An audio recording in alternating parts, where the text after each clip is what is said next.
ஹalleluya ஹalleluya அல்லேலூயா. கர்த்தருடைய பரிசுத்த நாமத்திற்கு ஸ்தோத்திரம் உண்டாவதாக. இறைவனுடைய பிரதான கிருபையினாலே மீண்டும் ஒரு பரிசுத்த ஆராதனை செய்யும்படியான நல்ல ஒரு பாக்கியம் எனக்கும் உங்களுக்கும் தேவ கிருபையினால் உண்டாயிருந்தது. கர்த்தர் ஆவியோடும் கருத்தோடு பாடி மகிமைப்படுத்தவும் அட வல்லமை நம்மை ஆட்கொண்டபடினால் நாம் கலிகுர்ந்து மகிழவும் கூட நம்முடைய இறைவனாகிய தேவன் நமக்கு அனுக்கிரகம் பாராட்டியிருக்கிறார். அதற்காக ஆண்டவருக்கு நான் அதிகமாக நன்றி செலுத்துகிறேன், ஸ்தோத்திரம் செலுத்துகிறேன். இந்த வேலையானது ஆண்டவர் வார்த்தையை கேட்டு என்னோட ஆத்மாவை தேவனுக்காக பலப்படுத்திக் கொள்கிற வேலையாக இருக்கிறது. கர்த்தர் நல்ல வார்த்தைகளை கர்த்தர் பரத்திலிருந்து நமக்கு அனுப்பி கொடுப்பாராக. ராக்காலத்தில் எனக்கு ஒரு வெளிப்படுத்தல் உண்டாயிற்று. அந்த வெளிப்படை தொடர்ந்து கர்த்தருடைய வார்த்தை உண்டாயிற்று. அதற்காக என் ஆண்டவருக்கு நான் அதிகமாக ஸ்தோத்திரம் செலுத்துகிறேன். ராக்காலத்தில் உண்டான அந்த வெளிப்படுத்தலில் நான் ஒருவரை தேடி அவர் இருக்கிற இடத்திற்கு, அவர் இருந்த ஒரு பெரிய பங்களா போன்ற ஒரு வீட்டுக்கு நான் கடந்து போகிறேன். அங்கே நான் கடந்து போகிற பொழுது நான் பார்க்கிற காரியம், அங்கே அவர் இல்லை. அவர் இருந்த அந்த வீட்டில், அவர் இருந்த அந்த குடும்பத்தில் அநேக துன்மார்க்கமான மனிதர்கள் அங்கே அந்த இடத்தை ஆக்கிரமித்து இருக்கிறார்கள். துன்மார்க்கமான செயல்களை அங்கே செய்கிறதை நான் காண முடிந்தது. இப்படி அந்த வெளிப்படத்தில் நான் பார்த்து கொண்டிருந்த பொழுது அங்கே உள்ளே இருந்த ஒரு மனிதன் வெளியே என்னை பார்த்து கலந்து வந்து என்னிடத்தில் அவன் சொல்லுகிறான், இந்த வீட்டை மாத்திரமல்ல, இந்த பிரதேசத்தையே, இந்த ஏரியாவே நாங்கள் ஆக்கிரமித்திருக்கிறோம். இப்பொழுது நாங்கள் தான் எல்லா இடங்களிலும் இருக்கிறோம் என்று சொன்னது மாத்திரமல்ல, அவன் தொடர்ந்து நான் நடந்து கொண்டே இருக்கிறேன். அவன் என்னை சீண்டிக் கொண்டே வருகிறான், என்னை சீண்டிக் கொண்டே அவன் இருக்கிறான். திடீரென்று எனக்குள்ள ஒரு பெரிய ஒரு வல்லமை எனக்குள்ளே உண்டாகிறது. அவனுடைய பார்வைக்கு நான் அற்பமாக தென்படுகிறேன். அவனுடைய பார்வைக்கு நான் ஒரு இலப்பமான ஆளாக அவனுக்கு தென்படுகிறபடினால் இவன் நம்மளை என்ன செய்வான் என்ற ஒரு தோரணையில அவன் என்ன செய்கிறான், என்னை சீண்டிக் கொண்டே வந்து கொண்டிருக்கிற பொழுது திடீரென்று கர்த்தருடைய பலமும் வல்லமையும் என்னை அப்படி ஆட்கொண்டு நிரப்புகிறது. நிரப்பின மாதத்திரத்தில் அவனை பிடித்து கீழே தள்ளி அவன் மேல ஒரு முழங்காலை அப்படி மடக்கி வைத்துக் கொண்டு, ஒரு பிடிதான் செத்து போவாய் என்று அவன் சொல்ல பொழுது அவன் அப்படி அதிர்ந்து அப்படி கீழே கிடக்கிறான். இறந்த நான் ரொம்ப அசால்ட்டாக அவனை அப்படியே பிடித்து இடதுகையால தூக்கி வீசி விட்டு அந்த இடத்தை விட்டு நான் கடந்து போகிறதான ஒரு வெளிப்படுத்தல் எனக்கு உண்டாயிற்று. அதற்காக ஆண்டவருக்கு நான் அதிகமாக ஸ்தோத்திரம் செலுத்துகிறேன். ஹல்லேலூயா ஹல்லேலூயா. இப்படி ஒரு வெளிப்படுத்தல் கண்ட பொழுது நான் தேவனுக்குள்ளாக என் ஆத்மா விழித்துக் கொண்ட பொழுது என் உள்ளத்தில் ஒரு வார்த்தை தொனிக்க ஆரம்பித்தது. கர்த்தர் என் உள்ளத்தில் ஒரு வார்த்தையை தொனிக்க செய்தார். காலேப் வேறே ஆவி உடையவன் என்று ஒரு வார்த்தை எனக்கு உண்டாயிற்று. அல்லேலூயா. காலேப் வேறே ஆவி உடையவன் என்று ஒரு வார்த்தை எனக்குள் உண்டான பொழுது தொடர்ந்து இந்த நாளுக்குரிய செய்தியாகவும் அந்த வார்த்தையை வைத்து தேவனாய் கர்த்தர் அந்த வார்த்தையை வைத்து அந்த வசனத்தை வைத்து கர்த்தர் நமக்கு வார்த்தையில் இருக்கிறார். அதற்காக என் ஆண்டவருக்கு நான் அதிகமாக ஸ்தோத்திரம் செலுத்துகிறேன். என்னாம புத்தகத்தில் 14வது அதிகாரத்தில் 24வது வசனத்தில் காலேப் வேறே ஆவி உடையவன் என்று தேவனாய் கர்த்தர் சொன்னதாக அங்கே எழுதப்பட்டிருக்கிறது. அந்த வார்த்தைகளை தொடர்ந்து தேவனாய் கர்த்தர் தாமே எனக்கு தந்தார். அதை உங்களோடு கூட பகிர்ந்து கொள்வதற்கு கர்த்தர் தாமே தொடர்ந்து எனக்கும் உதவி செய்வாராக. என்னாம புத்தகம் 14:24 ஒரு தேவனுடைய எடுத்து வாசிக்கலாம். வாசிங்க.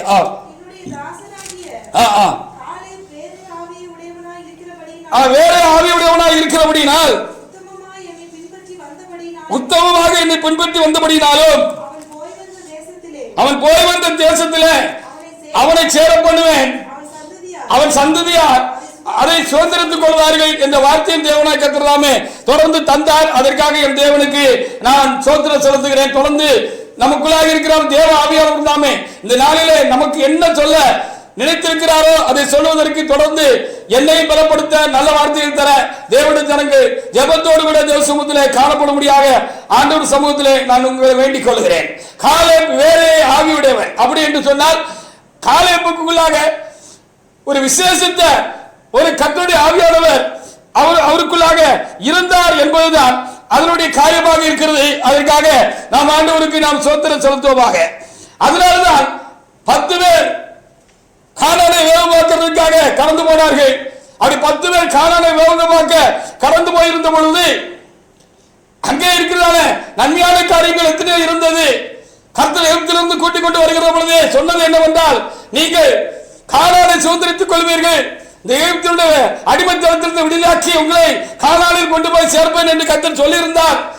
நடுவில் அதுவரைக்கும் கூட எத்தனையோ அடையாளங்களை அற்புதங்களை அந்த ஜனங்களுக்கு, அந்த 6,00,000க்கு மேற்பட்ட புருஷர்களும் அதற்கு அதிகமான ஸ்திரீகளும் பிள்ளைகளுமாக இருந்ததால அந்த தேவனுடைய சபைக்கு, கர்த்தருடைய சபைக்கு தேவனாய கர்த்தர் அதிகமாக காண்பித்துக் கொண்டு வந்தார். தான் வல்லமை உள்ள தேவன் என்றும் தன்னால் ஆகாத காரியம் ஒன்றுமில்லை என்றும் எல்லாம் தம்மால் கூடும் என்றும் அவர்களை கானானில் கொண்டு சேர்ப்பதற்கு நான் வல்லமுள்ள தேவன் என்று காண்பித்துக் கொண்டு வந்திருந்தார். ஆனாலும் அவர்கள் அந்தந்த சந்தர்ப்பங்களில் கர்த்தர் கிரியைகள் பலமாக வெளிப்பட்ட பொழுது விசுவாசித்தார்கள்.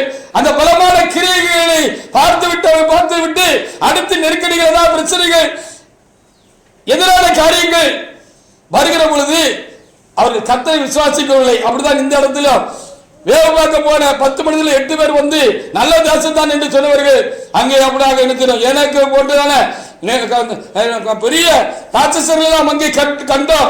அவருடைய பார்வைக்கு நாங்கள் வெட்டி கிளிய போல இருந்தோம், அதனால் நாங்கள் போக முடியாதுன்னு சொல்லி அவர்கள் ஜனங்களுக்குள்ளே ஒரு திருச்செய்தியை பரப்பினார்கள் என்று சொல்லி அங்கே எழுதப்பட்டிருக்கிறது. அப்பொழுது காலேபும் உடன் சென்ற யோசுவாவும் தான் இல்லை அப்படின்னு சொல்லி என்ன செஞ்சாங்களா, அங்க என்ன செஞ்சாங்க அப்படின்னு சொல்லி அங்கே வார்த்தைகள் எழுதப்பட்டிருக்கிறது. அந்த நேரத்தில் தான் ஆண்டவர் சொன்னார், காலேப் வேறே ஆவியுடையவன், அவனுக்குள்ளாக கர்த்தருடைய விசேஷித்த ஆவியான ஒரு இருக்கிறபடினாலே அவன் விசுவாசித்தான். அவன் விசுவாசித்தபடினாலே அவன் தைரியமும் விசுவாசம் உள்ளவனாக தேவ ஆவியினால் நிரப்பப்பட்டிருந்தபடினாலே அவன் என்ன செய்தான், நல்ல ஒரு தைரியமான நல்ல ஒரு வார்த்தையை சொன்னான் என்று சொல்லி இங்கே எழுதப்பட்டிருக்கிறது. அவர்களுக்காக நாம் ஆண்டவருக்கு நாம் ஸ்தோத்திரம் செலுத்துவோமாக. நானும் அப்படிதான் அந்த தரிசனங்களை கண்டேன். அதை இன்னும் கொஞ்சம் அதிகமாக எனக்கு முன்பாக, கண்களுக்கு முன்பாக, மனக்கண்களுக்கு முன்பாக, என்னுடைய கண்களுக்கு முன்பாக நிறுத்திக் கொள்வதற்கு தேவனாய கர்த்தர் எனக்கும் உதவி செய்தமைக்காக என் ஆண்டவருக்கு நான் அதிகமாக நான் ஸ்தோத்திரம் செலுத்துகிறேன். சங்கீத புத்தகத்திலே பாருங்கள் 60:12 இப்படிப்பட்டவர்கள் வேறே ஆவியுடைய காலேபை போல வேறே ஆவியுடைய மனிதர்கள், விசேஷித்த தேவனுடைய ஆவியும் வல்லமையும் உடையவர்களாக இருந்த இவர்கள் தேவனால் பராக்கிரமம் செய்தார்கள். இனியும் அப்படிப்பட்ட ஆவியை உடையவர்கள் பராக்கிரமம் செய்வார்கள் தேவனுக்காக. அதற்காக நாம் ஆண்டவரை நாம் ஸ்தோத்திரிப்போமாக. தேவன் கடந்த கால தேவன் இல்லை, நேற்றைய தேவன் இல்லை, இன்றைக்கும் அவர் சர்வ வல்லமுள்ள தேவன், நாளைக்கும் சர்வ வல்லமுள்ள தேவன் தான் அவர் என்பதை நாம் நினைவில் இருத்துக் கொள்ள வேண்டியது ரொம்ப இந்த காலத்தில் கட்டாயமாக இருக்கிறது. வாசிக்கலாம், சங்கீதம் 60:12 தேவனுடைய எடுத்து வாசிக்கலாம். வாசிக்கலாம். என் தேவனால பராக்கிரமம் செய்வோம், அவரே எங்கள் சத்துருக்களை என்ன செய்வார், மிதித்து போடுவார் என்று சொல்லி அங்கே எழுதப்பட்டிருக்கிற அந்த நல்ல வார்த்தைகளுக்காக ஆண்டவருக்கு நான் என்ன செய்கிறேன், நான் ஸ்தோத்திரம் செலுத்துகிறேன்.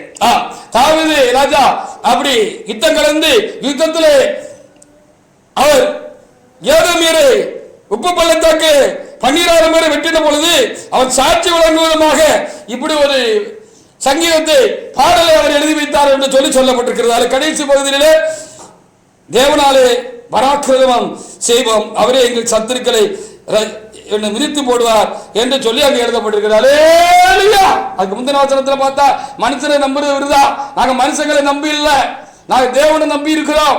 நான் தேவனை நம்பி இருந்தபடினாலே எங்கள் தேவன் எங்களுக்குள்ளாக இருந்து பராக்கிரமம் செய்தார், இனியும் செய்வோம் அல்லேலூயா என்று அவர் திட்டமாக அங்கே எழுதி வைத்திருக்கிறார். பாருங்க, எரேமியா தீர்க்கதரிசியை பாருங்க, அவர் இப்படித்தான் சொன்னார் என்று பார்க்கிறோம். இந்த காலேப்பு மாத்திரமல்ல, இந்த யோசுவா மாத்திரமல்ல, வேத புத்தகத்திலே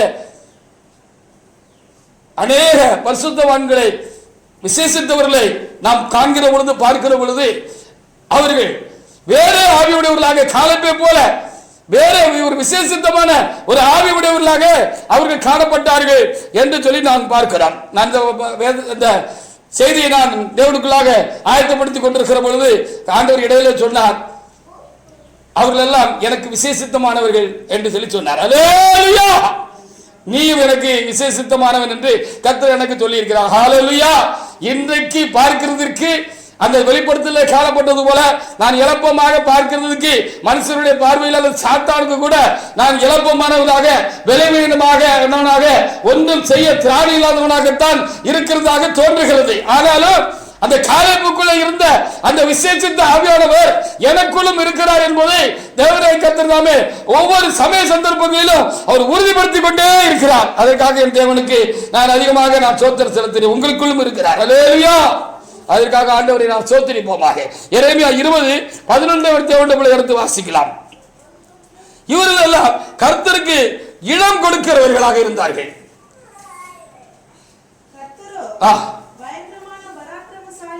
கர்த்தரோ பயங்கரமான பராக்கிரமசாலியாய் என்னோடு இருக்கிறார். ஆமாம், என்னை துன்பப்படுத்துகிறவர்கள் மேற்கொள்ளாமல் இடறுவார்கள். ஆமா, வெட்கப்படுவார்கள். மறக்கப்படாத நிச்சய லட்சியம் அவர்களுக்கு உண்டாகும். ஆமா, எவ்வளவு நெருக்கடி வந்தாலும் எவ்வளவு பிரச்சனை வந்தாலும் கர்த்தருக்கு இடம் கொடுப்பாங்க. ஹல்லேலூயா. ஆண்டவரே, இப்பொழுது நான் என்ன செய்ய சித்தமா இருக்கிறேன் அப்படின்னு சொல்லி பவுல் அடியாரை போல அவர் தேவனுக்கு இடம் கொடுக்கிறவர்களாக இருப்பார். எவ்வளவு அவங்க தாக்கப்படட்டும், எவ்வளவு நெருக்கப்படட்டும், எவ்வளவு சோதனை வரட்டும், சத்துரு முகத்துக்கு முகமாக எதிர்த்து நின்று போராடட்டும், மனிதர்கள் எல்லாம் விரோதமாக எழுப்பட்டும், ஆனாலும் இப்பொழுது அவர்கள் திகைத்து என்ன செய்வது, என்ன செய்ய போகிறோம், கர்த்தர் என்ன செய்ய போகிறார் என்று திகைத்து நிற்கிற ஒரு காரியமாக இருக்கட்டும், அவர்கள் கர்த்தருக்கு இடம் கொடுப்பார்கள். கர்த்தருக்கு இடம் கொடுப்பார்கள். இந்த எரேமியா போன்ற பக்தர்கள் கர்த்தருக்கு இடம் கொடுக்கிறவர்களாக இருந்தார்கள். அவர்கள் அதிகமாக ஊழிய பாதையில் நெருக்கப்பட்டார்கள். அவர்கள் கர்த்தரை வார்த்தை அறிவிக்கும்படியாக தேவனால் அனுப்பப்பட்டவர்களாக இருந்தார்கள். அவர்கள் கர்த்தரை வார்த்தை உடையவர்களாக இருந்தார்கள். கர்த்தருடைய வார்த்தை அவர்களுக்கு உண்டா இருந்தது. அவருடைய கர்த்தருடைய வார்த்தையினால் பலத்தினால் அவர்கள் நிரப்பப்பட்டிருந்தார்கள். அந்த பலத்துக்கும் மேலாக அவர்கள் அதிகமாக என்ன செய்தார்கள், தாக்கமடைந்தார்கள், தாக்கப்பட்டார்கள். சாத்தானும் மனுஷனும் போட்டி போட்டுக்கிட்டு அவர்களை நெருக்கினார்கள். ஆனாலும் அவர்கள் என்ன செய்தார்கள் என்று சொல்லப்பட்டு கர்த்தருக்கு இடம் கொடுத்தார்கள் என்று இங்கே தெளிவாக நமக்கு எழுதி கொடுக்கப்பட்டிருக்கிறது. அதுக்காக நாம் ஆண்டவருக்கு நாம் ஸ்தோத்திரம் செலுத்துவோமாக. கர்த்தரோ பயங்கரமான பராக்கிரமசாலியாக என்னோடு கூட இருக்கிறார் என்று சொல்லி எழுதப்பட்டிருக்கு. அல்லேலூயா. 7 முதல் வாசி பாருங்க அதே அதிகாரத்துல. ஆமா,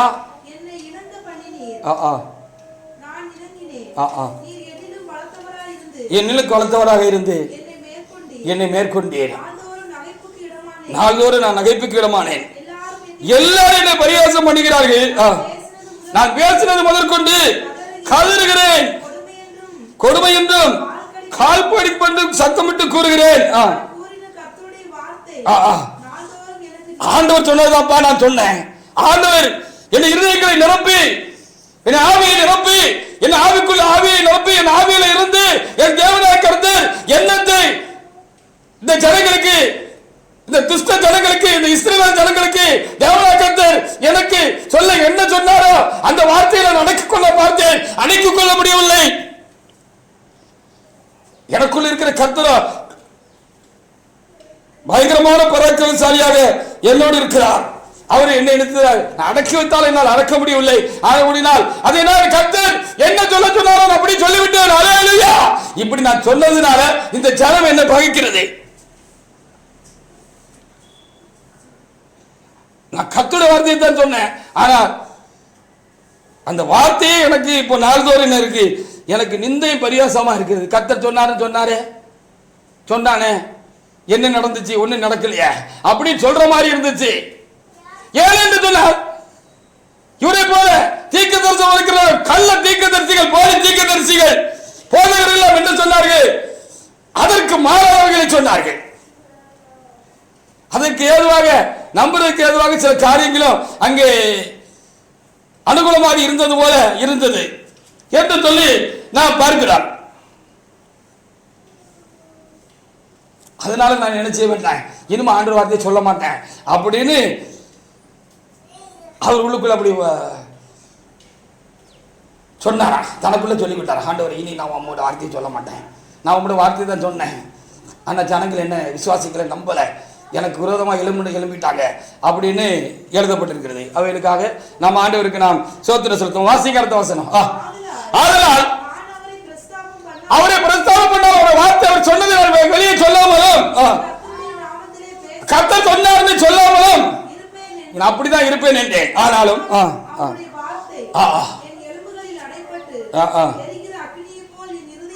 அது உள்ள கடந்து கொண்டே இருந்துச்சு, அது எரிஞ்சு கொண்டே இருந்துச்சு. ஆமா, அது அடக்கி பார்த்தேன், என்னால முடியல, சொல்லாமல் இருக்க முடியல. ஆமா, பயம் சூழ்ந்திருந்தது.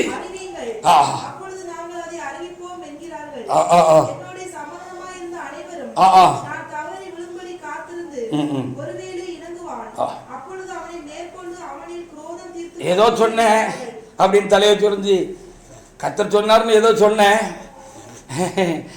அப்படின்னு இணங்கி வருவான் அப்படின்னு சொல்லி அவங்க நினைச்சிட்டு இருக்காங்க. ஆண்டவரே அப்படின்னு சொல்லப்பட்டிருக்காங்க. அதற்கப்புறமும் கர்த்தருடைய வார்த்தை அவர்கள் தீரமாக சொன்னார்கள், தீர்க்கமாக சொன்னார்கள், தைரியமாக சொன்னார்கள், கர்த்தருடைய வல்லமையினால் சொன்னார்கள். இந்த காரியங்களை தியானிக்கிற பொழுதுதான், இந்த பிரசங்கத்தில் எனக்கு குறிப்பிடுத்திட்டு இருக்கிற பொழுதுதான் ஆவியாளர் எனக்குள்ள சொன்னார், இவரெல்லாம் கர்த்தருக்கு விசேஷித்தமானவர்கள் என்று சொன்னார். அல்லேலூயா. அப்படி போல இன்றைக்கு கர்த்தருக்கு வேற ஆவியுடைய தேவனுடைய மனிதர்கள் தேவையா இருக்கிறார்கள். கர்த்தருடைய சித்தத்தை எல்லா சூழ்நிலையிலும் தைரியமாக எதிர்த்து நின்று தேவனுடைய சித்தத்தை சொல்லவும் அறிவிக்கவும் அதை தேவ ஆவியினாலும் வல்லமையினாலும் செய்து நிறைவேற்றி முடிக்கவும் வல்லமை உள்ளவர்கள் தேவையா இருக்கிறார்கள். வேற ஆவியுடைய காரியத்தை போல வேற ஆவியுடைய தேவனுடைய மனிதர்கள் தேவையாக இருக்கிறார்கள். கர்த்தருக்கு விசேஷித்தவர்கள் தேவையா இருக்கிறார்கள். இவரெல்லாம் கர்த்தருக்கு விசேஷித்தவர்களாக இருந்தார்கள் என்று சொல்லி எழுதப்பட்டிருக்கிறது. பிணக்காசை குறித்து பாருங்க, என்னாகும் 25 6 முதல் 8 வரைக்கும் வசனங்களை வாசிங்க. பிணக்காசம் இப்படி போல காலேபை போல வேற ஆவியுடையவராக இருந்தார்.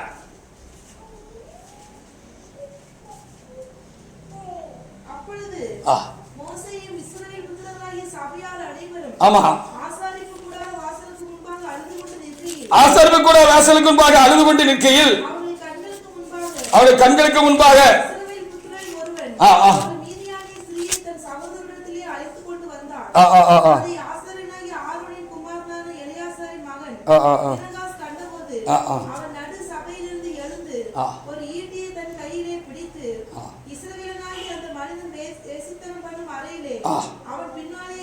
போய்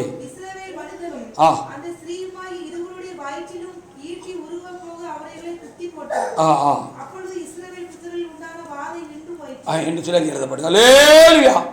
பிழையாமை கூலி பொருத்தி உன்னை ரொம்ப அதிகமாக கடன் பண்ண வேண்டும் என்று சொல்லி பாலாக் இந்த மோவாபின் ராஜா அழைத்து அனுப்பினான் என்று இருந்திருக்கிறோம். அங்கே என்ன நடந்தது என்று சொல்லி பார்க்கிறோம். இஸ்ரவேலை ஆசீர்வதிப்பதே தேவனுக்கு பிரியம் என்று அவன் கண்டு கர்த்தர் அவர்களை ஆசீர்வதிக்கும்படியாக சித்தம் கொண்டிருக்கிறார். ஆனால் ஒரு மனிதன், கர்த்தர் ஒரு மனிதனை ஆசீர்வதிக்க சித்தமாக இருக்கிற பொழுது மனிதன் என்ன செய்ய முடியாது, அவர்களை சபிக்க முடியாது என்று சொல்லி அவன் கடந்து போய்விட்டான். அப்படி கடந்து போகிற பொழுது ஒரு திரு ஆலோசனை சொல்லிவிட்டு போனதாக நாம் வேதத்திலும் பரிசுத்தவான்கள் மூலமாகவும் நாம் அறிய முடிகிறது. இதை பாருங்க, அந்த ஜனங்கள் கர்த்தருடையவர்களாக இருக்கிறார்கள், பரிசுத்த ஜனங்களாக இருக்கிறார்கள். கர்த்தர் அவர்களோடு கூட அவர் நடுவில் இருக்கிறார்.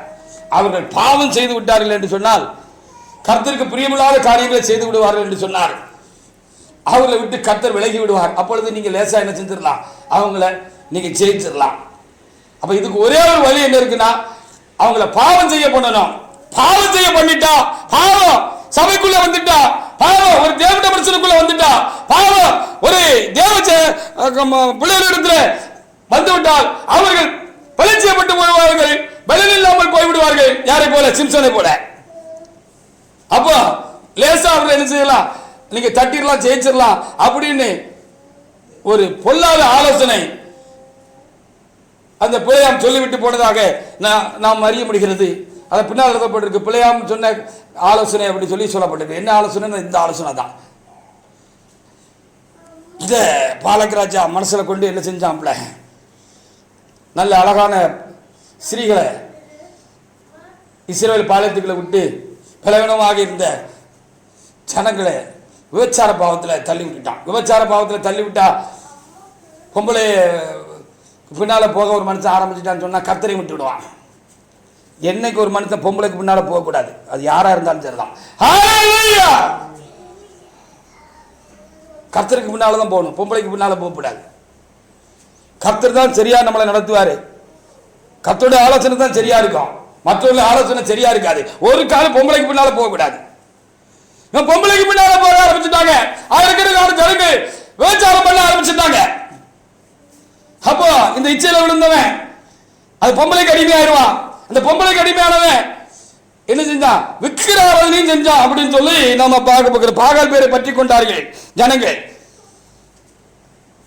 அந்த ஓவாப்புடைய தெய்வங்களை இவங்க பற்றி கொண்டாங்க அப்படின்னு சொல்லி கருதப்பட்டிருக்கு. இதனால கர்த்தருக்கு இந்த ஜனங்க போல அவங்க சொன்னது போல பயங்கர கோபம் உண்டாயிற்று. அப்படிப்பட்ட ஜனங்கள் எல்லாம் கொண்டு போடுங்க அப்படின்னு கர்த்தர் சொன்னார். இது நிமித்தம் சபையாரும் மோசையை அழுது கொண்டிருக்கிற போது தான் இப்படி ஒரு சம்பவம் நடந்ததாக அங்கே எழுதப்பட்டிருக்கு. அப்போ எல்லாரும் என்ன செய்யறது தெரியாம துக்கத்தோட அழுதுகிட்டு இருக்கிற பொழுது இப்படி ஒரு மோவாபிய சிரியம் இஸ்ரவேலோட ஒரு பிரபா இருந்த ஒரு மனுஷனும் துணிகரமா என்ன செஞ்சிருக்கிறான்? கர்த்தருடைய சபைக்குள்ள ஒரு பொம்பளை இழுத்துட்டு வந்திருக்கிறான், ஒரு பெண்ணை இழுத்துட்டு வந்திருக்கிறான் விபச்சாரம் பண்றதுக்காக. அப்போ எல்லாரும் அந்த சபையே இப்படி பார்த்து நின்று இருக்கிற பொழுது பிணக்காசும் பார்த்தாரு. எல்லாரும் என்ன கர்த்தர் கொண்டு போடுங்கன்னு சொல்லிட்டாங்க. யாருக்கும் தைரியம் வரல. கர்த்தருடைய வார்த்தையை இப்படி செய்யறதுக்கு அவங்களுக்கு தைரியம் வரல. அப்படியே நின்றுக்கிட்டு தான் இருந்தாங்க. அவன் அந்த பிள்ளைய வீட்டுக்குள்ளே கூட்டிகிட்டு போயிட்டான். இங்கே காலேப்பை போல இந்த பிணக்காசுக்கும் கர்த்தருடைய கர்த்தருடைய வேறு ஆவியுடைய தேவன மனுஷனாக இருந்தபடினால, ஒரு விசேஷித்த ஒரு புருஷனாக விசேஷித்த ஆவியை பெற்றவனாக இருந்தபடினால அதுக்கு மேலே அவனால் அதை பார்த்துக்கிட்டு சும்மா இருக்க முடியல. அங்கே இருந்த ஈட்டியை தூக்கிட்டு ஓடி போய் என்ன செஞ்சானா, அந்த 2 பேரும் விபச்சாரம் பண்ணிக்கிட்டு இருந்தாங்க. எவ்வளவு ஸ்பீடாக குத்துறாருன்னு பாருங்க. அப்போ கர்த்தருடைய வல்லமை, கர்த்தருடைய ஆக்ரோஷம் அங்கே வெளிப்பட்டிருக்கிறது. கர்த்தருடைய வல்லமை, கர்த்தருடைய ஆக்ரோஷமும் அந்த பாவத்திற்கு விரோதமாக, அந்த பாவிகளுக்கு விரோதமாக அங்கே பற்றி இருந்திருக்கிறது. அந்த ஆவியின் பலத்தோடு கூட அந்த விசேஷித்த ஆவியை பெற்ற வேற ஆவியை பெற்ற அந்த காலம் என்ன பார்த்துக்கிட்டு ஆள சும்மா இருக்கல. ஓடி ஒரே குத்தா குத்துனா 2 பேரையும் அது அந்த குத்து விழுந்து அது தரையில் போய் பதிஞ்சிட்டு அப்படின்னு நம்ம பார்க்க வேண்டியதாக இருக்கிறது. தரையில் போய் அதுக்கு தங்கன்னு குத்தி நின்று இருக்கு. அவ்வளோ ஒரு வேகம் கர்த்தருக்காக, கர்த்தருடைய நாமத்திற்காக சபை தீட்டுப்பட்ட பொழுது அவர்களுக்கு அவ்வளவு பயங்கரமான வெறி பிடிச்சிட்டு கூட நம்ம பாசத்துல வெறி உண்டாயிட்டு. ஏன்பா? கர்த்தருக்காக, கர்த்தருடைய காரியங்களுக்காக பரிசுத்தமாக இருந்த கர்த்தருடைய சபை பரிசுத்த குலைச்சலாக்கப்பட்டு தேவன் இருந்த இடத்துல தேவனுக்கு இடமில்லாமல் போய் அந்நிய சக்திகள் சபை ஆட்கொள்ள ஆரம்பித்து சபை துன்மார்க்கத்தினாலும் பாவத்தினாலும் தேவனுக்கு சித்தமல்லாத காரியங்களினாலும் நிரப்பப்படுகிற பொழுது நமக்கு என்ன என்று பார்த்துக் கொண்டு சும்மா இருப்பதற்கு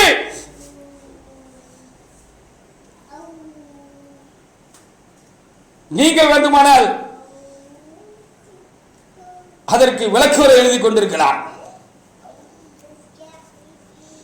உங்களுடைய வீட்டை குறித்து உண்டான பக்தி வேலைக்கரைக்கும் என்னை பட்சித்தது, உண்மை நிந்தித்தவர்கள் நிந்தனை என் மேல் விழுந்தது என்று தாவீது ராஜா எழுதி வைத்திருக்கிறார். இவர்கள் எல்லாம் வேறு ஆவியுடையவர்களாக இருந்தார்கள், கர்த்தருக்கு விசேஷித்தமானவர்களாக இருந்தார்கள். இவர்கள் கர்த்தருக்கு விரோதமாக பாவம் அவருடைய சமூகத்தில் அவருடைய வீட்டில் உண்டான பொழுது கர்த்தருக்கு நிந்தனையும் அவமானமான காரியங்கள் உண்டான பொழுது, தூசணைகள் உண்டான பொழுது பார்த்துக் கொண்டு சும்மா இருக்கவில்லை. நீங்கள் என்ன ஆவி உடையவர்கள்? நாங்கள் காலேப்பை போல, தாவீதை போல, பிணக்காசை போல கர்த்தரால் விசேஷித்த ஆவியை நாங்கள் எங்களுக்குள் பெற்றிருக்கிறோம். அந்த விசேஷித்த ஆவியானவர் எங்களுக்குள் இருக்கிறார். அவர் பொறுத்துக் கொள்ளாததை நாங்களும் பொறுத்துக் கொள்ள இயலாமல் போகிறது. ஹல்லேலூயா. பார்த்து கொண்டு சும்மா இருக்க முடியல, இருக்க மாட்டோம், இருக்க விட மாட்டாரு.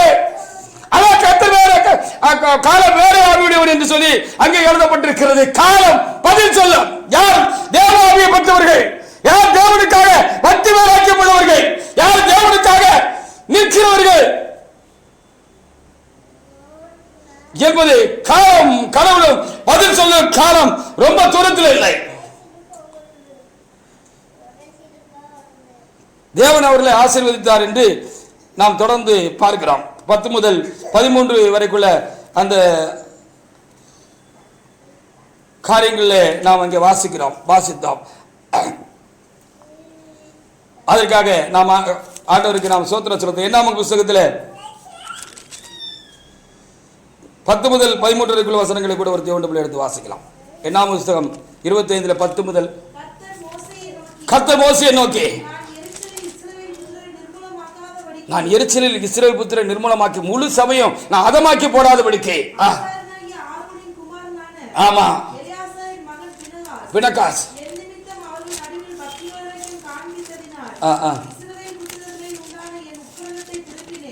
குரத்தை திருப்பினேன், என் சமாதானத்தை உடன்படிக்கையை கட்டளையிடுகிறேன்.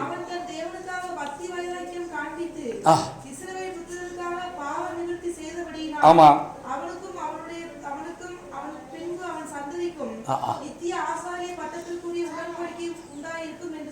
சொல்லி அவர் ஆசீர்வதித்தார்னு சொல்லி ஆண்டவர் அவருக்கு வாக்குறுதினார், வாக்குத்தத்தம் பண்ணினார் என்று அங்கே என்ன செய்யப்பட்டிருக்கிறது, திட்டமாக அங்கே எழுதப்பட்டிருக்கிறது. கர்த்தருடைய நாமத்துக்காக வைராக்கியம் பாராட்ட வேண்டிய இடத்துல நம்ம கர்த்தருடைய நாமத்துக்காக வைராக்கியம் பாராட்டணும். கர்த்தருடைய வார்த்தைகளுக்காக, அவருடைய வேத புஸ்தகத்துக்காக, வேதத்தின் சத்தியத்திற்காக வைராக்கியம் பாராட்ட வேண்டிய கால சூழ்நிலைகள் உண்டாகிற பொழுது அவைகளுக்காக நாம் பக்தி வைராக்கியம் பாராட்ட வேண்டாம். கர்த்தர் நம்ம கூட இருந்து அவர் சத்தியத்தை நிலைநாட்டுவார், நிலைநிறுத்துவார், சத்தியத்தை பாதுகாத்துக் கொள்வார். அதற்கும் ஒரு வேற ஆவியுடைய விசேஷித்த ஆவியுடைய தேவனுடைய மனிதர்கள் கண்டிப்பாக அந்தந்த காலங்களிலே தேவையாகத்தான் இருக்கிறார்கள். அல்லேலூயா.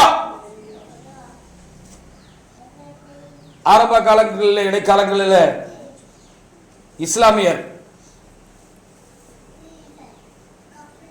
ஒரு பட்டிமன்ற ஒரு கூட்டம் மாதிரி, ஒரு விவாத கூட்டம் மாதிரி ஒன்று வைத்திருக்கிறார்கள்.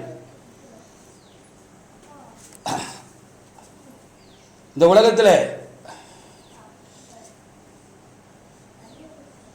ஜனங்களுக்கு ஒரு சரியான வழிகாட்டி யாரு? அவர்களுடைய காரியம் முகமது நபி என்பது. வேறு யாராவது இருந்தால் வந்து மறுத்து பேசலாம் என்பது அன்றைக்குரிய முக்கியமான ஒரு காரியமாக இருந்திருக்கிறது.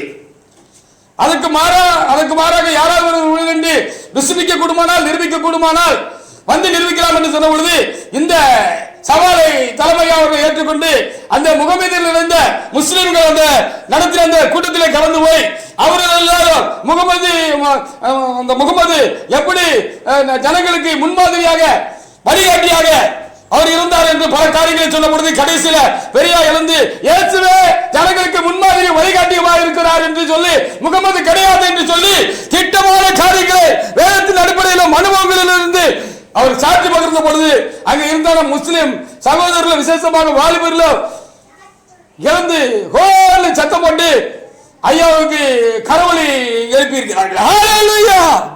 நமக்கு என்ன இருக்க வேண்டியதானே? ஒரு பெரிய அவருடைய முஸ்லிம் கூட்டமாக இருக்கிறது. பொதுவாக முஸ்லிம்கள் ஒரு முரட்டுக்காரர்களாக இருப்பார்கள் என்று சொல்லி ஒரு காரியம் பரம்பி இருக்கிறது. அவர்கள் தேவனுக்காக, அந்த அல்லாஹ்வுக்காக அவர்கள் வைராக்கியம் உள்ளவர்கள், அவருடைய நபியாக இருக்கிற அந்த முகமதுக்காக அவர்கள் மிகுந்த வைராக்கியம் உள்ளவர்களாக அவர்கள் இன்றைக்கு இருக்கிறார்கள் என்று சொல்லி அறிந்திருக்கிறோம். அப்படி ஒரு வைராக்கியம் பிடிச்ச ஒரு கூட்டத்துக்குள்ள கடந்து போய் தைரியமாக செஞ்சிருக்கிறார்கள். இயேசுவே எல்லாவற்றுக்கும் மாதிரியும் வழிகாட்டியும் இருக்கிறார் சொல்லி அடிச்சு தேவாவின் பலத்தோடு கூட பேசி இருக்கிறார்கள். இது ஒரு விசேஷித்தமான காரியம் தான். இது வேற ஆவி இருந்தால்தான் அப்படி என்ன செய்ய முடியும். எப்படிப்பட்டவங்க மத்தியில நம்ம அப்படிப்பட்ட காரியங்களை போய் நம்ம என்ன செய்ய முடியும், சொல்ல முடியும், செய்ய முடியும். ஹல்லேலூயா.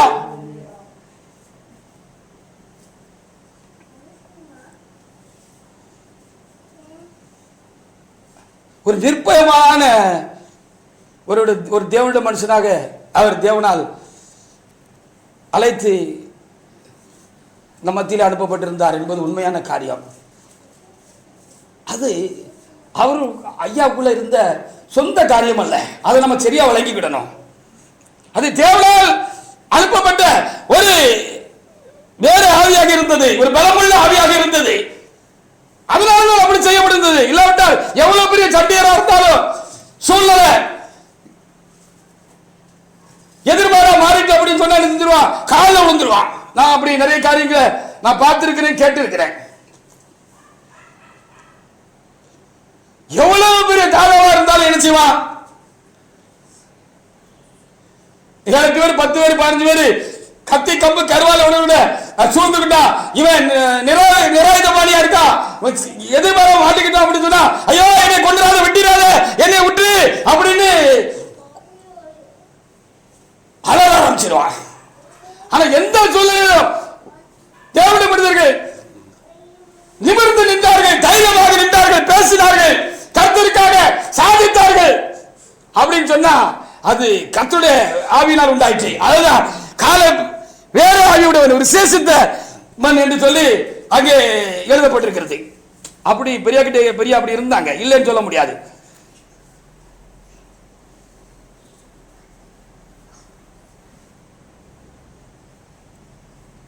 அந்த ஐயாவை தேவையில்லாம பேசினவங்க உண்டு. உள்ளு குடும்பத்தில் உள்ளவனே இல்லாத பொல்லாதெல்லாம் இப்ப பேட்டி கொடுத்துட்டு இருக்கிறான். அவனை ஏற்கனவே கர்த்தர் தள்ளி போட்டிருக்கிறார், அடித்து போட்டிருக்கிறார். அவனுக்கு கொடுத்த உத காணாது போல இருக்கு. அவனுடைய முடிவு எப்படி இருக்க போதோ தெரியல. அவன் திருச்சபைக்கு விரோதமாக, சத்தியத்துக்கு விரோதமாகவும் மாறுபாடான காரியங்களை அவன் இப்பவும் பரப்ப ஆரம்பிச்சிருக்கிறான், துணிகரம் கொண்டிருக்கிறான். கொடுத்து அடி காணாது போல இருக்கு. அவனுடைய முடிவு எப்படி இருக்க போதோ தெரியல. அவனுடைய முடிவு சத்தியத்துக்கு விரோதமாக சற்பனையானவர்களை அவன் பேட்டி என்கிற காரியத்தில் கர்த்தருடைய காரியங்களுக்கு விரோதமாக அவன் பேச ஆரம்பித்திருக்கிறான். முடிவு மகா பயங்கரமாக இருக்கும் என்று கர்த்தருடைய ஆவியானவர் அவனுக்கு அறிவிக்கிறார். ஏற்கனவே தேவையில்லாத காரியங்கள் அவன் துணிகரமா சீயோனில் இருந்து பேசுகிற பொழுதுதான் அங்கு ஒரு பொல்லாத ஆவி அங்கு ஒரு மனிதனை ஆட்கொண்டபடினால் அவனுடைய காரியங்கள் எல்லாம் குழப்பமாகி அன்னைக்கு ஆராதனையில் ஒரு பெரிய குழப்பம் உண்டாயிட்டு என்று சொல்லி நான் பின்னாள்களில் கேள்விப்பட்டேன். எத்தனை அடி கொடுத்தாலும் சிலருக்கு உணர்வே வருகிறது இல்லை.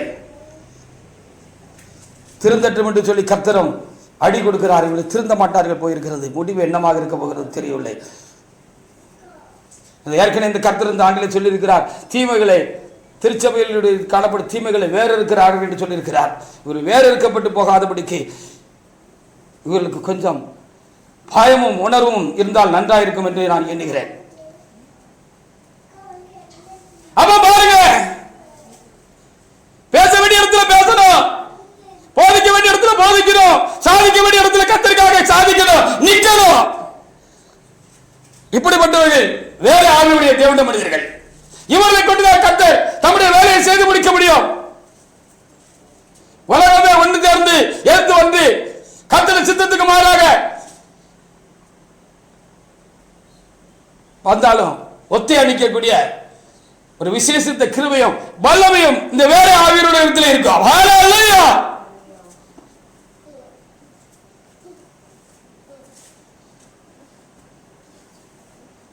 லூக்கா 1ஆம் அதிகாரத்தில் 76 77 வசனங்களை வாசித்து பாருங்க. யோவான் ஸ்நானகன் விசேஷித்த ஆவியுடையவராக இருந்தார். அவர் வேற ஆவியுடைய மனிதராக இருந்தார். ஹல்லேலூயா.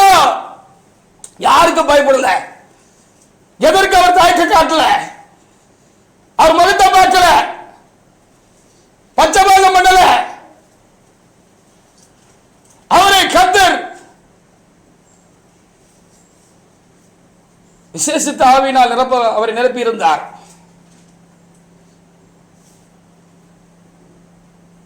அவர் பயப்படாம தைரியமாக அவர் கர்த்தருடைய வேலையை செய்தார் என்று சொல்லி நாம் வேதத்திலே நாம் பார்க்க முடிகிறது. லூக்கா 1:76-77 இயேசு அந்த யோவான் ஸ்நானகனை குறித்து, இந்த ஸ்நானக அருளப்பரை குறித்து இப்படி சொன்னார் என்று சொல்லி அங்கே எழுதப்பட்டிருக்கிறது. அவைகளுக்காக நாம் ஆண்டவருக்கு நாம் சோத்திர செலுத்துமாக. லூக்கா 1ஆம் அதிகாரத்தில் 76 77 வசனங்களை வாசிக்கலாம். நீயோ பாலகனே, அப்படியே பரிசுத்த ஆவியானவர் சொன்னார். உன்னதமானவருடைய தீர்க்கதரிசி எனப்படுவாய்.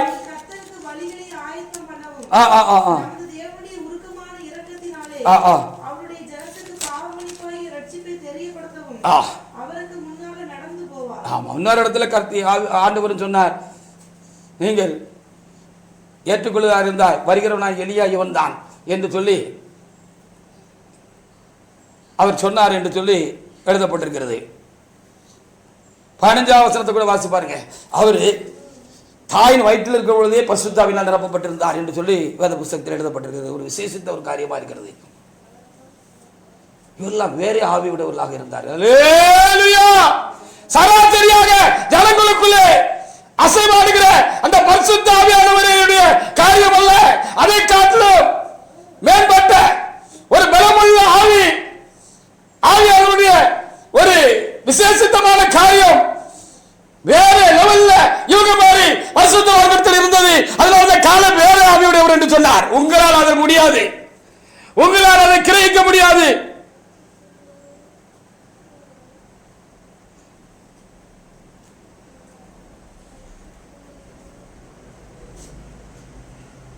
தேவனை அளவிட முடியுமோ? அவருடைய ஆவியை அளவிட முடியுமோ? இப்படிப்பட்ட விசேஷித்த கிருபையும் வல்லமையும் வேற ஆவியுடன் இல்லை. அவருடைய செயல்களை உங்களால் நிதானிக்க முடியுமா? முடியாது. கொஞ்சம் கவனமா இருந்துக்கோங்க. அது பாவமாய் விடாதபடி காத்துக் கொள்ளுங்கள். தேவனிடத்தில் விசாரியுங்கள். 15 வாசிங்க. அவன் கர்த்தருக்கு முன்பாக பெரியவனாக இருப்பான். ஆமா,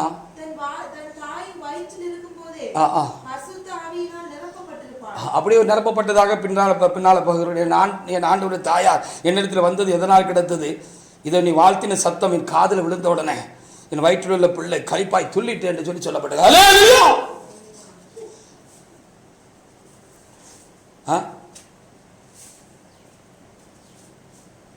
அவன் கர்த்தருக்கு முன்பாக பெரியவனாக இருப்பான். ஒரு நோக்கு இருந்தது, அவங்களை குறித்து ஒரு திட்டம் இருந்துச்சு. அதனால சராசரியா எல்லாரும் பெற்றுக்கொண்டு இருக்கிற பரிசுத்த ஆவியினுடைய காரியங்கள் அவரிடத்தில் இல்லாதபடி அதை காட்டிலும் ஒரு ஒரு விசேஷித்தமான ஒரு ஆவியினுடைய காரியங்கள் அவரிடத்தில் பேலன்ஸ் செய்தது. அதனால்தான் எல்லாரும் கிடுங்கி நடுங்கி கையை கட்டி நின்ன நேரங்களிலும் இவர்கள் அந்த ஆவியினுடைய பலத்தினால் வல்லமையினால் அந்த விசேஷித்தவருடைய வல்லமையினால் நிமிர்ந்து நின்றார்கள், எதிர்த்து நின்றார்கள். கர்த்தருக்காக வைராக்கியம் கொண்டு எழும்புவார்கள்.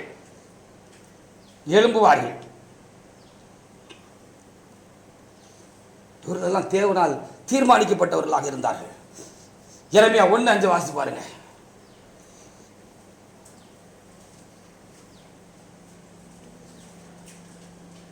எரேமியா 1:5.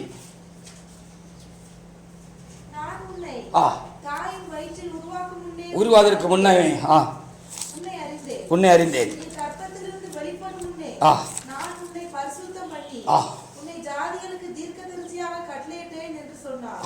என்று சொன்னார் என்று சொல்லி இங்கே எழுதப்பட்டிருக்கிறது. இவர்கள் தேவனால் தீர்மானிக்கப்பட்டவர்கள். ஒரு குறிப்பிட்ட வேலைக்காக இவர்கள் தேவனால் தீர்மானம் பண்ணப்பட்டவர்கள், தீர்மானிக்கப்பட்டவர்கள். இவருக்குள்ளாக அந்த வேற ஆவி உண்டாயிருக்கும். விசேஷித்த ஆவி வல்லமை உள்ளவர்களாக இருப்பார்கள். செத்தா தொலைஞ்சா விழுந்தா முடிஞ்சு போச்சு அவ்வளவுதான் அப்படி எழுதுகிற பொழுது அவருக்குள் இருக்கிற ஆவியானவர் எரேமியாவை எழுப்பி விட்டது போல அவருக்குள்ளாக இருந்து அந்த பரிசுத்த அக்கினி பற்றி அவரை பிடிச்சது போல இவருக்குள்ளாக இருந்து அந்த அக்கினி பற்றி பிடிக்கும். இவர்கள் எழும்புவார்கள். ஏன்னா இவர்கள் சில வேலைகளை செய்து முடிக்க முடியும். தேவனால் தீர்மானிக்கப்பட்டவர்கள். தேவன் தீர்மானித்திருக்கும் போது யார் அதை மாற்றக்கூடும்? இவர்களை குறித்து தேவ நோக்கம் உண்டாயிருந்தது. நியாய புஸ்தகத்தில் நம்ம வாசித்து பார்க்கிற பொழுது 13ஆம் அதிகாரத்தில் 3 முதல் 5 வரைக்கும் வாசிக்கிறபோது கிதியோனை குறித்து எழுதப்பட்டிருக்கிறது. இவர்கள் வேற ஆவி உடையவர்கள். இவர் சராசரியான ஒரு சுத்த ஆவியை உடையவர்கள் அல்ல. இவர்களுக்கு ஒரு விசேஷித்த ஒரு தேவ அக்கினி தேவனாலே நிரப்பப்பட்டிருந்தது. இவர்கள் விசேஷித்தவர்கள், ஒரு விசேஷித்த ஆவியுடையவர்கள். இவர்கள் தேவனால் தீர்மானிக்கப்பட்டவர்கள். இவர்கள் தேவ நோக்கம் உண்டாயிருந்தது இவர்கள் மேல். இவர்களிடத்தில் வாசிங்க.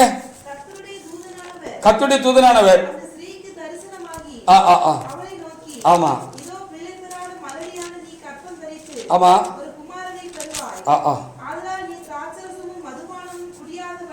ஆமா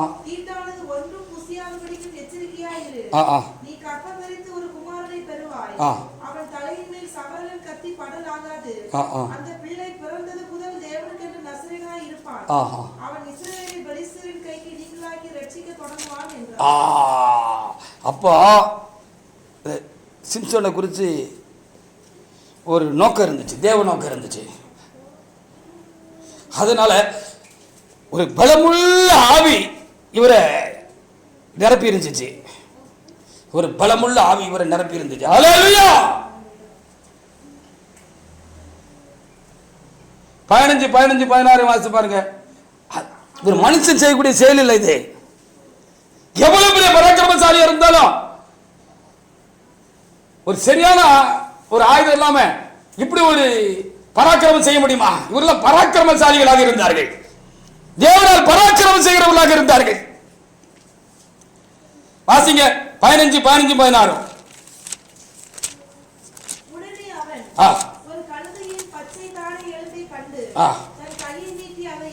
ஆமா, ஒரு சாதாரண எலும்பு எடுத்து 1000 பேரை அடிச்சு கொண்டு போட்டாருன்னா ஒரு இது மனித செயலே கிடையாது, இது தேவ செயல். தேவனுடைய ஆவியானவர், ஒரு விசேஷித்த ஆவியானவர் இப்படிப்பட்ட தேவனுடைய மனுஷருக்குள்ளே அவர்களை கொண்டு தாம் செய்து கொடுக்க வேண்டிய ஒரு தேவ நோக்கம், அவர்களை கொண்டு செய்ய வேண்டிய ஒரு தேவ நோக்கம் இருந்தபடினால அந்த தேவ நோக்கத்தின்படி என்ன செய்தாரு? அவர்களை கொண்டு ஒரு பலத்த வேலை செய்தார் என்று சொல்லி நம்ம இங்கே பார்க்க முடிகிறது. சின்ன தாவீது அப்படிதான். சங்கீதம் 69:9 நம்ம வாசித்தது போல உங்கள் வீட்டை குறித்தான பக்தி வைராக்கியம் என்னை பட்சித்தது. வேதம் ரொம்ப தெளிவாக இருக்கிறது. நாம் தான் நம்முடைய கண்கள் தான் சொருகி போயிருக்கிறது. இல்லது நாம நினைக்கிற மாதிரி ஆண்டவருடைய காரியங்கள் இருக்க வேண்டும் என்று சொல்லி நாம் எதிர்பார்க்கிறோமா? ஆவியில பலவீனமாக இருக்கிறோமா? இல்லை நாம் எப்படி இருக்கிறோம் என்று எனக்கு தெரியவில்லை. வாசிங்க. உங்களுடைய வீட்டை குறித்து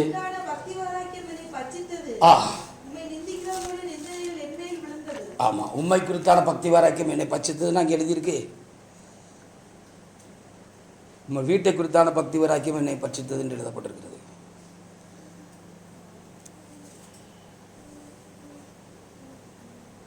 இயேசு கிறிஸ்து அன்னைக்கு சாட்டியை முறுக்கி அடிச்சார். எங்க அடிச்சாரு? அவருடைய பிதாவின் வீடாகிய ஆலயத்தை கல்லர் கொய்யாக்கிட்டாங்க. அது காசு கடையாகிட்டாங்க,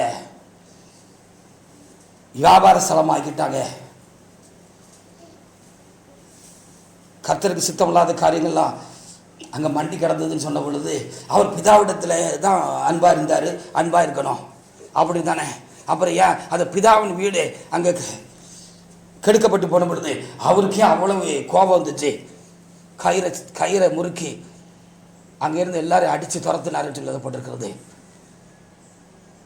தேவனிடத்தில் ஒரு மனிதன் பக்தி வைராக்கியா இருக்கிறான் என்று சொன்னால் தேவனை கருத்து காரியங்களில் என்ன பாதிப்பு உண்டானாலும் எங்கேயும் அவன் எழும்பிடுவான்.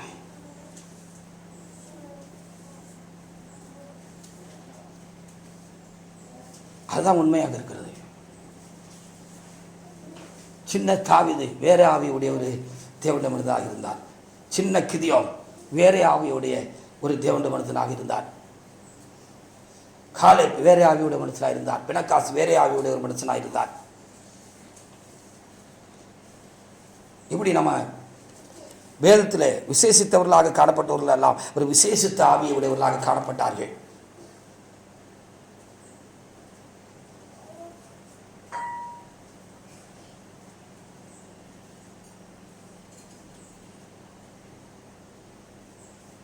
தேவன் அவர்களை விசேஷித்தவர்களாக அறிந்தார்.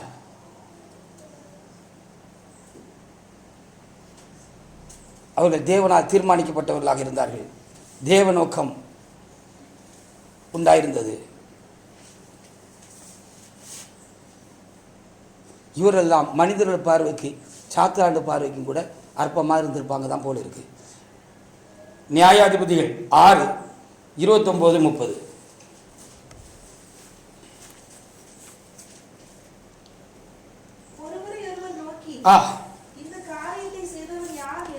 ஆமா, கேட்டு விசாரிக்கிற பொழுது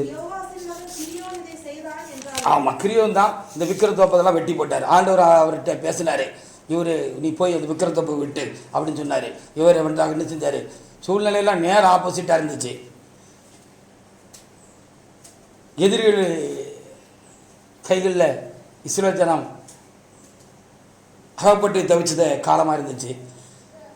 அவரோட விக்கிரகத்தோப்பை போய் ஒரு வெட்டி வீழ்த்தினார்னா அவங்க எழுப்பி வந்துடுவாங்களே, நமக்கெல்லாம் பெரிய பிரச்சனை ஆகும் அப்படின்னு சொல்லி தான். சொல்லுங்க, வாசிங்க. ஊரார் யோவாசை நோக்கி வெளியே கொண்டு வா, பாகாலின் பலிபீடத்தை தகர்த்து, ஆமா ஆமா, அவனை வெளியே கொண்டு அவனை கொல்லணும். இவனை கொன்னாதான் என்ன ஆகும், நம்ம ஆளுகிற இந்த ஜனங்கள் நம்ம விட்டு வைப்பாங்க, மீதியானியர் நம்மளை விட்டு வைப்பாங்க, இல்லைன்னா நம்மளை தொடச்சி கட்டிடுவாங்க. அவனை வெளியே கொண்டு வா, கொல்லணும் அப்படின்னு சொன்னாங்க. அவங்களுக்கு கிதியோன் அற்பமாக தான் இருந்தார். 1 சாமுவேல் 17ஆம் அதிகாரத்தில் 41-42 பாருங்க. அவர் வீட்டை குறித்து பக்தி வைராக்கியம் உண்டான பொழுது அவருடைய ஜனத்துக்கும் அவருடைய ராஜாவுக்கும் இஸ்ரவேலின் சேனைக்கும் சேனையுடைய கர்த்தருடைய ஜனங்களுக்கும் தேசத்துக்கும் இழுக்கு உண்டான பொழுது வெகுண்டு எழுந்து போன தாவீதும் அந்த ராட்சச பிறவியா இருந்த அந்த மனுஷனுக்கு அற்பமா தான் கண்டதாக தெரிகிறது. நம்மளை பார்த்தா அற்பமா தான் இருக்கு. அல்லேலூயா! நாம் வேற ஆவி உடையவர்கள், கர்த்தருடைய விசேஷத்த ஆவி உடையவர்கள், நாம் தேவனால் தீர்மானிக்கப்பட்டவர்கள், தேவ நோக்கம் உடையவர்கள் என்பது சமயம் காலம் வருகிற பொழுது ருசிப்பிக்கப்படும் கர்த்தரால், அவருடைய வல்லமையினால். வாசிங்க. வெளிச்சனும் தாவீது கோலியாத்து நடந்து வந்தான். பரிசையை பிடிக்கிறவனுக்கு முன்பாக நடந்தான். பெலிஸ்தன் துட்டி பார்த்து தாவீதை கண்டு, ஆமா, அவன் சண்டைக்கு லாய்க்கான மனுஷன் மாதிரி இல்ல, நல்ல திரகாத்திரமான தோலும் நல்ல பலமுள்ள சரீரமும் ஆள் மாதிரி தெரியல.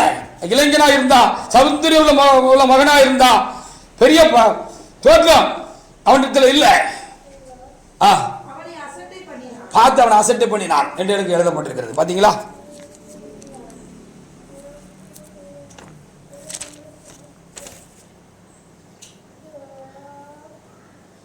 ஆனா இவர்களை கொண்டு கர்த்தர் எதிரிகளின் சேனைகளை, சாத்தானுடைய சைனியங்களை கலங்க பண்ணினார் என்று சொல்ல பார்க்கப்படுகிறது.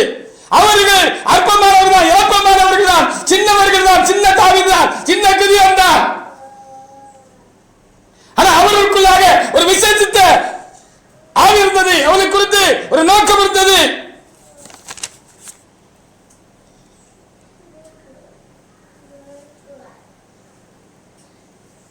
அவர்கள் கர்த்தருக்கு இடம் கொடுக்கிறவர்களாக விசேஷமாக இருந்தார்கள். பெரிய சேனைகளும் அவர்களை கண்டு கலங்கியது. 1 சாமுவேல் 17:51-52 அதே அதிகாரத்தில் வாசி பாருங்க.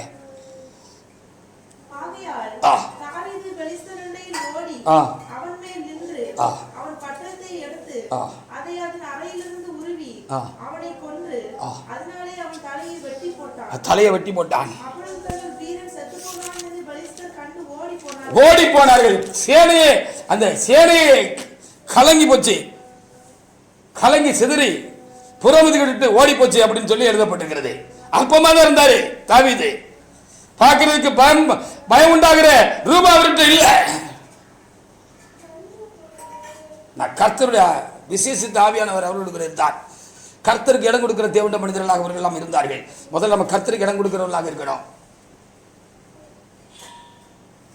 என்ன வந்தாலும் வரட்டும், தலை போனாலும் போட்டோம், திரும்ப தலையை ஒட்ட வச்சு பூன்னு ஊதி ஜீவனை கொடுக்கறதுக்கு கர்த்தர் வல்லமுள்ளவராக இருக்காருன்னு சொல்லி ஃபேக்டரியில் யுத்த காலத்தில் துணிஞ்சு பாஞ்சிட வேண்டியதான் குதிரை மாதிரி. யுத்த காலத்தில் எக்கால சத்தத்தை கேட்டால் இந்த குதிரைக்கு அப்படி ஒரு காரியம் இருக்கான். அது எக்கால சத்தத்தை கேட்டு யுத்த சத்தத்தை கேட்டு ஒரு நாள் கலங்கி அது பின்னிட்டு போகாதான், தார்மார் அங்கங்க ஓடாதான். கூப்பிட்டுக்கிட்டு அது என்ன செய்வா, தீவிரமாக என்ன செய்வா, அந்த யுத்த களத்தை அந்த பாளையத்தை தீவிரமா சாடி ஓடுமா.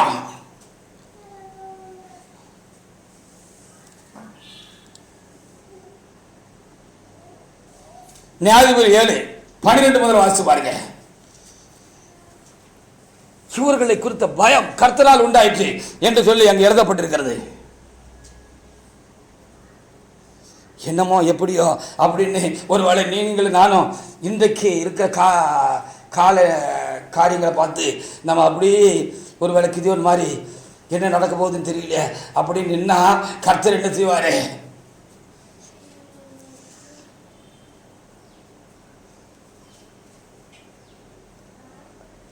நம்மையும் நிரப்புவார் அவருடைய வல்லமையினாலே. அவர் நம்மிடத்திலிருந்து தம்மை வெளிப்படுத்தும் காலம் வருகிறது, வந்துவிட்டது என்று எண்ணுகிறேன்.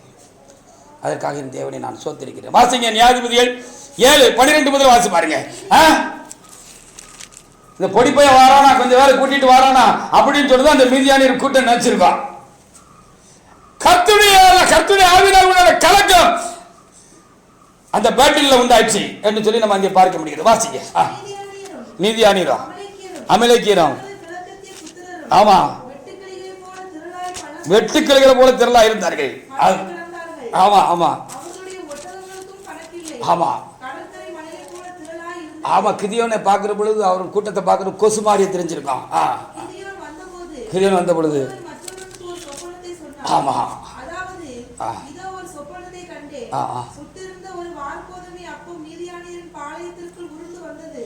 சுட்டு போன வார்கோதுமை சீவனே இருக்காது. சுட்டா பிறகு என்ன சீவன் இருக்கும்? ஒரு வார்கோதுமை சுட்டுட்டாச்சுன்னா அதுல ஜீவன் இருக்காது. அது அவ்வளவுதான், அதுக்கு பிறகு ஒண்ணுக்கு உதவாது. வாசிங்க. ஆமா, அந்த உயிரில்லாத அப்போ வந்து கூடாரத்தை கவிழ்த்து போட்டுட்டு, நம்முடைய கூடாரத்தை கவிழ்த்து போட்டுட்டு கூடாரம் விழுந்து கிடந்தது என்றான். மற்றவன் சொன்னான், கேட்டவன் சொன்னான், யோவாசின் குமாரனாகிய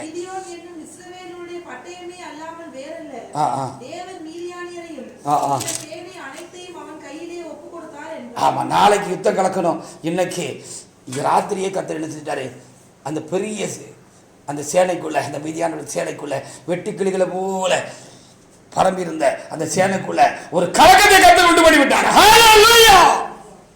அப்படி இனியும் செய்வார். அவர் என்னென்னைக்கு உயிரோடு இருக்கிற தேவனாக இருக்கிறார். அவர் செத்து போகவில்லை. செத்த ராட்சசர்களை போல தேவங்களை போல அல்ல, அவர் ஜீவனுள்ள தேவன். அவர் உயிரோடு இருக்கிறார். கிதியோனின் தேவன், தாவீதின் தேவன் இப்பொழுது உயிரோடு விடுதான் இருக்கிறார். எனக்குள்ள இருக்கிறார், உங்களுக்குள்ளும் இருக்கிறார். நாம் கர்த்தருக்கு இடம் கொடுக்கிறவர்களாக இருக்க வேண்டும். அதான் முக்கியமான காரியம். ஆமா, கர்த்தருக்கு எல்லா காரியங்களும் இடம் கொடுக்கிறவர்களாக இருப்போம் என்று சொன்னால் என்ன கொண்டு உங்களை கொண்டு கர்த்தர் செய்ய தீர்மானித்திருக்கிறாரோ அதை செய்து நிறைவேற்றி முடித்து விடுவார். அந்த காலம் சபிக்கிற பொழுது நம்மை குறித்தான பயங்கரம் எல்லாரையும் பிடிக்கும். சாத்தானையும் பிடிக்கும், சாத்தானுடைய சைனியத்தையும் பிடிக்கும்.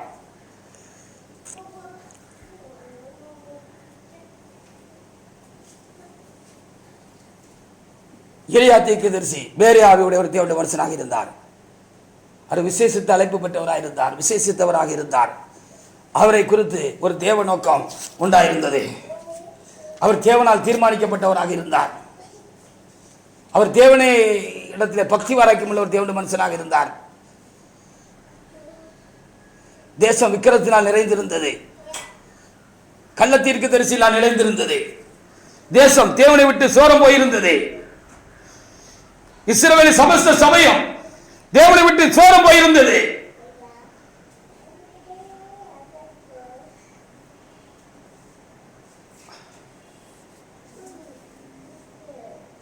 நமக்கு என்ன, நம்ம அவளையே பார்த்துட்டு நம்ம போகணும். அந்த தேவனுடைய மனுஷன் போயிருக்க வேண்டியதானே. நம்ம சரியா இருக்கோம், கர்த்தருக்குள்ள சரியா இருக்கோம், நம்ம வேலையை பார்த்துட்டு நம்ம போய்கிட்டே இருப்போம் அப்படின்னு சொல்லி போயிருக்க வேண்டியதானே. அவருக்குள்ள வேற ஆவி இருந்தது. கர்த்தருடைய காரியங்கள் பாதிக்கப்படுகிற பொழுது பார்த்துக்கிட்டு சும்மா இருக்கக்கூடிய ஆவி அவங்ககிட்ட இல்ல. அதற்காக எழும்புகிற வெகுண்டெழுகிற ரெண்டுல ஒண்ணு பார்த்துடணும், அதுக்கு ஒரு முடிவுண்டாக்கிடணும் அப்படிங்கிற ஒரு விசேஷித்த கர்த்தருடைய வல்லமை அவரிடத்தில் இருந்தது. தேவன் நேரடியாக எதையும் செய்ய முடியும், ஆனால் தேவன் நேரடியாக எதையும் செய்கிறதில்லை. நம்முடைய மனிதர்களை கொண்டு நம்முடைய சித்தத்தை எல்லா காலங்களிலும் செய்து நிறைவேற்றி முடிக்கிறார்.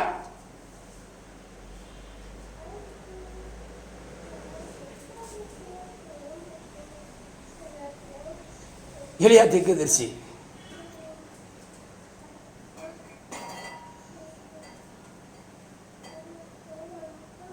இப்படி சொல்லிக்கிட்டே போலாம். எப்தாவுக்குள்ள ஒரு பலமுள்ள ஆவி வந்து இறங்கிச்சு அப்படின்னு சொல்லி வேதத்தில் எழுதப்பட்டிருக்கிறது.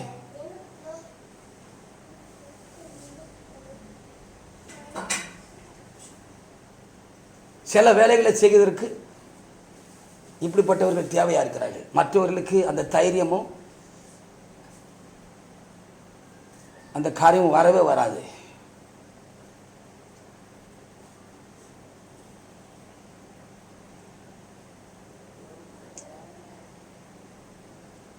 நம்ம சபையில் ஒரு இடத்துல நீண்ட நாட்களாக போர்டு வைக்காமல் இருந்தாங்க. திருச்சபை புதிய சபை போர்டு வைக்காமல் இருந்தாங்க, வச்சுருந்தாங்க. அந்த தேவட மனுஷன்கிட்ட போய் நான் சந்தோஷமாக போய், ஐயா போர்டு வச்சாச்சான்னு சொன்னேன். ஆமாயா வச்சாச்சியா. ஹோ, நம்ம ஒரு மாதிரி சுறுசுறுப்பான ஆளுன்னு கொஞ்சம் அவங்களுக்கு தெரிஞ்சிருக்கும் போல இருக்கு. விறுவிறுப்பான ஆளுன்னு. யோ, ஈரோட்டில் ஏதாவது அந்த முழங்குறையில் போடுகிட்டு வச்சிடாதீங்கய்யா, சும்மா விடுங்கய்யா அப்படின்னாங்க. இதே பெரியார்கிட்ட போய் சொல்லியிருந்தோம்னா இப்படி சொல்ல மாட்டாங்க. பக்கத்தில் இருக்கிற காப்பி காட்டி சபையில் அன்னைக்கு இருந்த தேவட மனுஷன் ஐயா, அவருக்கு பயன்தான். ஐயா ஒரு பிரதர் ஒரு பொருத்தனை பறி இருந்திருக்காரு, ஐயா என்னையா பொருத்தனை அப்படி பெரியா கேட்டிருக்கிறாங்க. ஏப்பா உங்களுக்கெல்லாம் ஒரு திட்டத்தில் நல்ல காரியங்கள், கற்றுக்கொள்ள வேண்டிய காரியங்கள், சொந்தமாக்கி கூடக்கூடிய காரியங்களே கண்ணுக்கு தெரியாதா? அப்போ என்னப்பா அப்படின்னு கேட்டுருக்காங்க. அப்போ அந்த தேவண்ட மனுஷன், அந்த அங்கே ஊழியர் செய்த அந்த தேவண்ட மனுஷன் சொல்லியிருக்கிறாரு, ஐயா ஒரு பிரதரு ஏதோ ஒரு காரியத்துக்கு பொருத்தனை பண்ணி இருந்திருக்கிறாரு. இந்த காரியத்தை எனக்கு செஞ்சாலோ சுகம் கிடைச்சி விடுதலை கிடைச்சாலோ சபையில் போர்டு செஞ்சு மாட்டு வேணும்னு ஜோம் பண்ணியிருக்காருயா.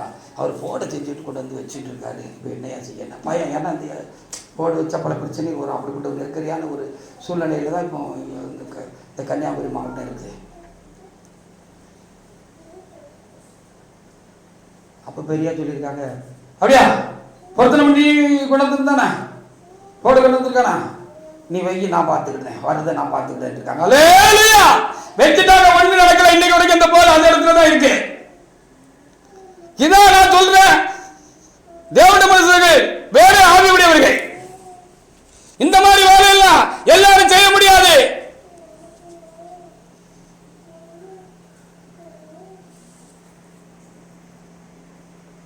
பிதாவானவர் வல்லமையுடையவராக இருக்கிறார்.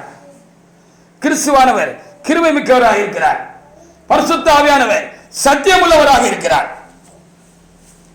சில வேலைகளை நடப்பிப்பதற்கு அந்த பிதாவுடைய வல்லமை நமக்கு தேவையா இருக்கிறது. இந்த பிதாவின் வல்லமையினால்தான் இப்படிப்பட்ட தீர செயல்களை, வீர செயல்களை கர்த்தருக்காக போர்களை கொண்டு கர்த்தர் பட்சத்தில் நின்று செய்கிற வேலைகளை செய்ய முடியும். இந்த கிறிஸ்துவில் இருக்கிற கிருபையினால்தான் ஜனங்களை தேவனண்டை இழுக்க முடியும்.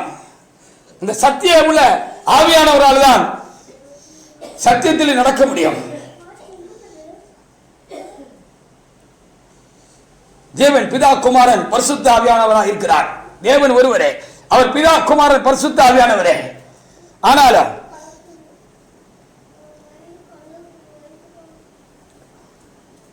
அந்த தேவனுடைய செயல் வெளிப்படுகிற பொழுது இப்படி பிதா குமாரன் பரிசுத்தாவின் நிலையில அது நடக்கிறது. ஹல்லேலூயா! இதை விளப்பமாக இப்பொழுது சொல்வதற்கு நேரமில்லை. அதை அறிவதற்கும் அரிதான ஒரு காரியமாக இருக்கிறது. அதற்காக என் ஆண்டவருக்கு நான் ஸ்தோத்திரம் செலுத்துகிறேன். ஆனபடி நான் தேவசமூகத்தில் கடந்து வந்திருக்கிறான தேவட்ட பிள்ளைகளே,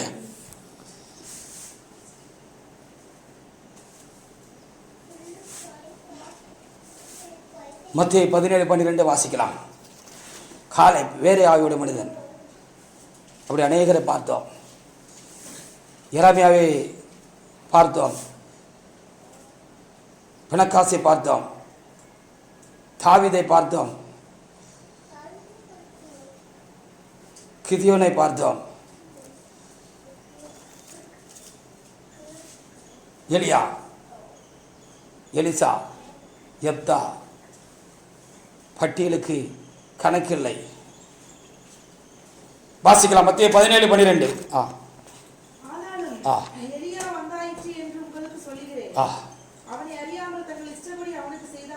ஆமா என்று அங்கே எழுதப்பட்டிருக்கிறது. ஸ்நானகாரலப்பரை குறித்து யோவானை குறித்து அங்கே சொல்லப்பட்டிருக்கிறது. அவர்களெல்லாம் தேவனால் தேவ காரியமாக அனுப்பப்பட்டிருந்தார்கள். இந்த உலகத்தில் அனுப்பப்பட்டிருந்தார்கள், உலகத்துக்கு வந்திருந்தார்கள். அவர்களை குறித்தான தேவ சித்தமும் நோக்கமும் நிறைவேறி தீர்க்கப்பட்டது. தேவசித்தம் இருந்தது, தேவசித்தம் நிறைவேறி தீர்ந்தது, தேவனால் நிறைவேற்றப்பட்டது. அதற்கு ஒரு விசேஷித்த ஒரு வல்லமை ஆவியம் தேவனால் அவர்களுக்கு உண்டாயிருந்தது. அவர்கள் விசேஷித்த ஆவியுடையவர்களாக, வேறே ஆவியுடையவர்களாக அவர்கள் இருந்தார்கள். அவர்களை எந்த ஒரு ஆவியும், எந்த ஒரு தீய சக்தியும், சாத்தானும், மனிதர்களும், ராஜாக்களும், அதிபதிகளும், அதிகாரிகளும், கொள்ளாத சேனை கூட்டங்களும் அவர்களை மேற்கொள்ள முடியவில்லை. அந்த விசேஷித்த ஆவியான அவர்களிலிருந்து எல்லாவற்றையும் மேற்கொண்டார். கர்த்தர் அவர்களோடு கூட இருந்து மேற்கொண்டார் என்று சொல்லி நான் பார்க்கிறேன். யாத்திராகம் 18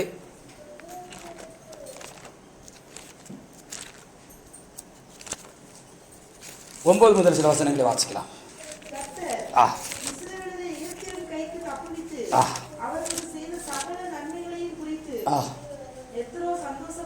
சந்தோஷப்பட்டு